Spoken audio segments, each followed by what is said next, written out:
Praise the lord. పిల్లరా, ఈ యొక్క ఉదయకాల సమయంలో దీని వాక్యాన్ని చదువుకుందాం. 2వ దినవృత్తాంత గ్రంథము 32వ అధ్యాయము 7వ వచనం. 2 Chronicles 32:7. మీరు దిగులు పడకుడి, ధైర్యము విడవకుడి. అష్షూరు రాజుకైనను అతనితో కూడనున్న సైన్యమంతటికైనను మీరు భయపడవద్దు, విస్మయం అందవద్దు. అతనికి కలిగి ఉన్న సహాయము కంటే ఎక్కువ సహాయం మనకు కలదు. Be strong and courageous. Be not afraid, nor dismayed for the king of Assyria, nor for all the multitude that is with him, for there be more with us than with him. ప్రియులారా, యేసు ప్రభువారి అతి శ్రేష్టమైన నామంలో మీ అందరికీ శుభములు తెలియజేస్తున్నాను. మరి యొక్క శ్రేష్టమైనటువంటి ఉదయకాల సమయాన్ని బట్టి దేవునికి కృతజ్ఞత ఆస్తులు చెల్లించుకుందాం. మరొకసారి ఇసుక యొక్క శ్రేష్టమైనటువంటి మాటలు, ఎంకరేజింగ్ మాటలు మనం వింటున్నాం. ఇక్కడ చూసినట్లయితే ఆ శత్రువు వచ్చినాడు, మరి ఎంతో భయపడాలి, కానీ భయపడకుండా అక్కడున్న వారందరితో అంటున్నటువంటి మాటలు, మీరు దిగులు పడకుడి, ధైర్యము విడవకుడి. నా ప్రియ సహోదరి, ఈ ఉదయకాల సమయంలో మన ప్రార్థన ఈ విధముగా ఉండాలి.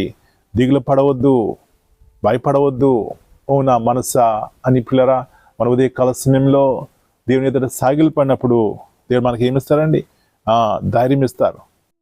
మన యొక్క సొంత బలము, శక్తి ద్వారా మనం చేయలేని కార్యములు, కానీ దేవుడు మనతో ఉండి ఆయన బలాన్ని, ఆయన శక్తిని మనకి ఇచ్చి పిల్లరా గొప్ప కార్యములు దేవుని కొరకు చేయడానికి, చూడటానికి కృప చూపెడతారు. ఈ విధముగా మనము కూడా ప్రార్థన చేయాలి. చూడండి, ఇక్కడ చక్కని మాటలు అంటున్నాడు.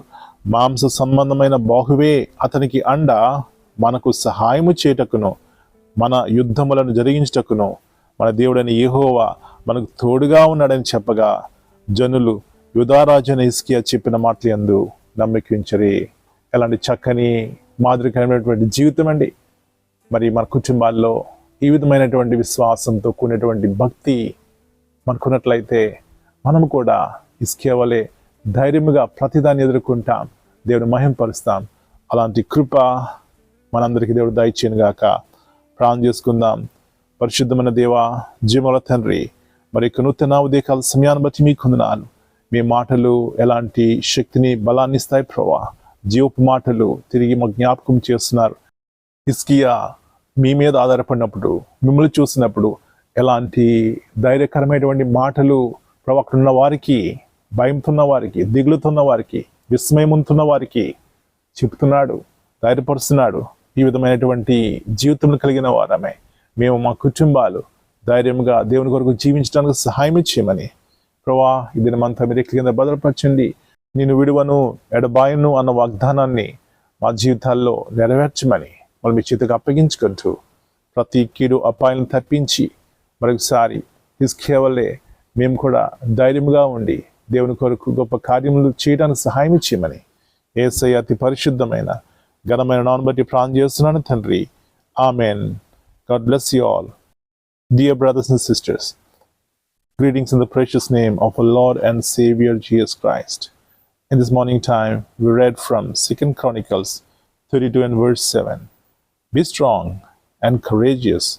Do not be afraid or dismayed.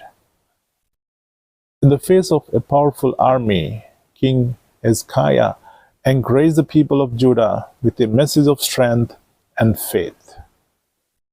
No matter how big the battle looks, remember, God is with us. Be strong and courageous.